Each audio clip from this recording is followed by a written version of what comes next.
పేద విద్యార్థుల చదువులు తెలంగాణ రాష్ట్రంలో ఎస్సీ ఎస్టీ బీసీ మైనారిటీ బడుగు బలహీన వర్గాల విద్యార్థులు 14 లక్షల మందికి సుమారు 10,500 కోట్ల రూపాయల పైగా పెండింగ్ స్కాలర్షిప్ రియంబర్స్మెంట్ ఈ 6 ఏళ్ల కాలంలో బకాయిలు ఉన్నాయి. సరే, గతంలో బీఆర్ఎస్ పార్టీ పరిపాలన చేసింది. వాళ్ళు ఉన్నప్పుడు ఇవ్వాల్సినటువంటి ఒక 6,000 కోట్ల పైగా వాళ్ళు ఇవ్వాలి. సరే, 6,000 కోట్ల రూపాయలు పక్కన పెడదాం. కానీ కాంగ్రెస్ పార్టీ రేవంత్ రెడ్డి గారు మేము కంచెలను బద్దలు కొడుతున్నాం, ప్రజాస్వామ్యాన్ని పునరుద్ధరిస్తా ఉన్నాం, 6 గ్యారంటీలు మేము ఇచ్చిన హామీలుగా ఉన్న గ్యారంటీలు ఉంటే 7వ గ్యారంటీ తెలంగాణ రాష్ట్రంలో ప్రజాస్వామ్యంగా మేము ఇస్తున్నాం అని చెప్పారు.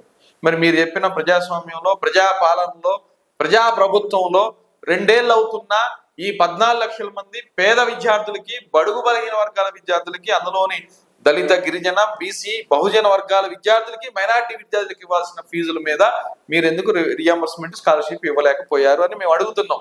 ఇందుకోసమే కదా మేనేజ్మెంట్లే, యాజమాన్యాలే వరుసన ఒక 10 రోజుల పాటు వాళ్ళ కాలేజీలు మొత్తం బంద్ పెట్టుకొని పరీక్షలన్నింటినీ బాయ్కాట్ చేసి విద్యార్థులను ఇళ్ళకి పంపి విద్యార్థులందరూ రోడ్డు మీదకి వచ్చి మినిస్టర్ క్వార్టర్స్ ఎస్ఎఫ్ఐ ముట్టడి చేసాం, కలెక్టరేట్లు ముట్టడి చేసాం, మేనేజ్మెంట్లు ప్రభుత్వంతో, ఉప ముఖ్యమంత్రితో, ముఖ్యమంత్రితో, మంత్రులతో, అధికారులతో చర్చలు జరిపిన తర్వాత కూడా మీరు ఇస్తామన్న డబ్బులు ఇప్పుడు కూడా ఇవ్వలేదు కదా. ఈ పరిస్థితి ఎందుకు వచ్చింది అని మేము కూడా అడుగుతున్నాం. ఎప్పటికైనా కాంగ్రెస్ ప్రభుత్వానికి, రేవంత్ రెడ్డి గారికి కూడా చెప్పేది ఒకటే, తెలంగాణలో పేద విద్యార్థులు ఉన్నారు, వాళ్ళ విద్య బాగుండాలి అంటే, చదువులు బాగుండాలి అని అంటే ఏదైతే మీరు తీసుకొచ్చిన పరిస్థితి ఉందో ఇది ఒక హీనం.